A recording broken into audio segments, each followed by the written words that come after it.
Төвийн бүсийн хөдөө аж ахуйн үйлдвэрлэл эрхлэгчдийн уулзалт Дархан хотод болж байна. Орон нутагт тулгамдж буй асуудлыг шийдвэрлэх, арц шийдлийг бодлогын түвшинд тодорхойлж, төр хувийн хөгжлийн хамтын ажиллагааг идэвхжүүлэх зорилготой уг уулзалтаар хүнс хөдөө аж ахуйн хөнгөн үйлдвэрийн салбарт хэрэгжүүлж буй бодлого шийдвэрийн хэрэгжилт цаашид хэрэгжүүлэх арга хэмжээг танилцуулж, орон нутгийн удирдлага төр захиргааны байгууллагын төлөөлөгчид болон малчид, тариаланчид, жижиг дунд үйлдвэрлэл эрхлэгчдийн санал бодлыг сонсож хэлэлцүүлэх өрнүүлж байна. За өнөөдрийн байдлаар бол Улаанбуудайн тариалалт бол 80 гаруй хувьтай, хүнсний ногооны тариалалт бол 40-од хувьтай, төмөс бол 30-од хувьтай гэдэг ингээд мөн оны одоо үетэй харьцуулах юм бол бас ахицтай явж.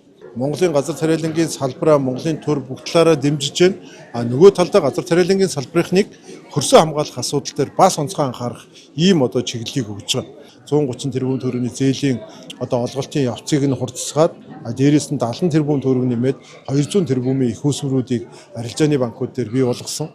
За үүний гол зорилго бол бид одоо Улаанбуудайн хэрэглээгээ 100% хангах одоо олон асуудлуудаа шийтгэл ийм л одоо зорилготой. Намрын тариалтан дээр бол олон одоо асуудлууд гарна. Тэгэхээр энэ одоо тариалангийн ургалтын явцад нөлөөлөх энэ цаг агаарын нөхцөл байдлыг бол бид анхааралтай ажиглаж байгаа. Тэгээ одоо үүлэн нөлөөлөхөөс аваад олон асуудлуудыг мэрэгжлийн байгууллага буюу байгаль орчны яамтай одоо хамтраад хийж хэрэгжүүлэхэд одоо бэлтгэл бэлэн байдлаа бас хангаж байгаа гэж ингэж бас хэлье. Монгол Улсын засгийн газрын тэргүүн, Оросын холбооны улсад ажиллаж ажилтны эрс байлгийн сайд, манай дандны сайд бас 2-3 удаагийн уулзалтуудыг бас амжилттай сайн зохион байгуулж энэ нефт бүтээгдэхүүний үнийг доктортой байх, цаашид буулгах энэ асуудлыг бас амжилттай шийдвэрлсэн учраас бид энэ 6 сард одоо шатхууны үн бас буун гэсэн хүлээлттэй байгаа. 100 мянган тонн Улаанбуудайн асуудлыг Монгол Улсын засгийн газар одоо бүрдүүлнэ гэдгээ хэллээ. Мөн одоо 2027 оны Монгол Улсын төсвийн одоо хөгжлийн төлөвлөгөө төсвийн төсөл дээр манай яамны зүгээс Улаанбуудайн үрийн асуудал, дээрээс нь төмс хүнсний ногоо, төмсний үрийн асуудал дээр энэ одоо эрдэм шинжилгээний байгууллагуудтайгаа хамтарч Монгол улс үрийнхээ бодлогыг өөрсдөө тодорхойлоод өөрсдөө хангаад ингээ явдаг тогтолцоог одоо бий болгоно. Монгол Улсын хэмжээнд өнгөрсөн онд 86.9 их 80 төгрөгийн дотоодын нийт бүтээгдэхүүн үйлдвэрлэснээс төвийн бүсэд 9.6% нь ногдож байна. Жижиг дунд үйлдвэрлэл үйлчлэгээ эрхлэгч хуулийн этгээдийн тоог үс аймгаар нэгтгэсэн мэдээлэлээс харахад улсын хэмжээнд 82,471 аж ахуйн нэгж бүртгэлтэй байгаагаас Дархан аймагт 1821, Сэлэнг аймагт 1567, Төв аймагт 1054 аж ахуйн нэгж байрлаж үйл ажиллагаагаа явуулж байна. Харин газар тариалангийн салбарт нийт 1558 тариалан эрхлэгч аж ахуйн нэгж бүртгэлтэй байдгаас Сэлэнг аймагт 339, Төв аймагт 288, Дархан аймагт 50 аж ахуйн нэгж үйл ажиллагаагаа явуулж байна. Мөн манай улс 15,023 газар тариалан эрхлэгч өрхтэй бөгөөд үүнээс Сэлэнг аймагт 2044, Төв аймагт 1742, харин Дархан аймагт 503 өрх газар тариалангийн үйлдвэрлэл эхэлж байна. Түүний бүсэд хаврын тариалтууд аль хэдийн эхэлжээ. За манайх нэг энэ салбарт нэг 12-оос 15 мянган хүн ажиллаж байна гэдэг ийм тооцоо гарч байгаа.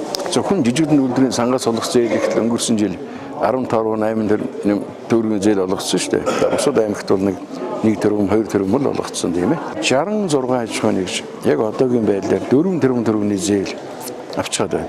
Энэ бол хөнгөлөлттэй зээл. Засгийн газар хүүгийн зэрэгийн төлдөг. За мөн нэг одоо манай энэ ялангуяа төмс хүнсний ногоо тариалж байгаа энэ аж ахуйн нэгжүүд.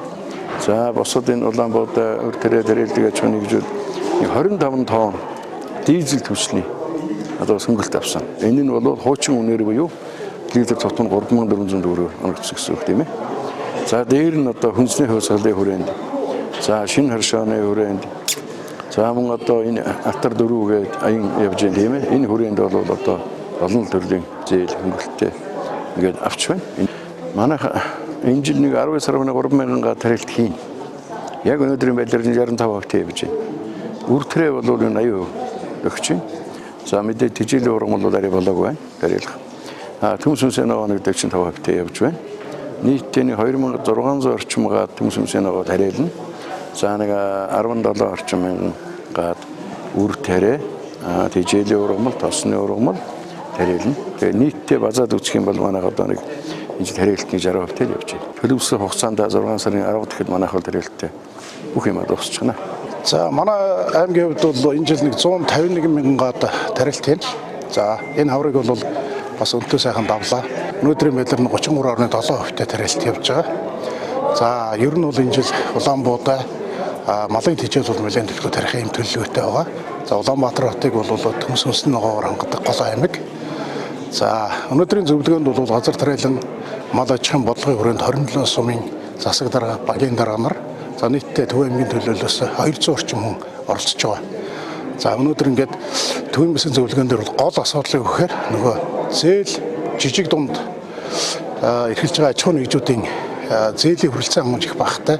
Дээр нь одоо манай Төв аймгийн хувьд бол Сэлэнгийг бол одоо жижиг аж ахуйн нэгж ихтэй.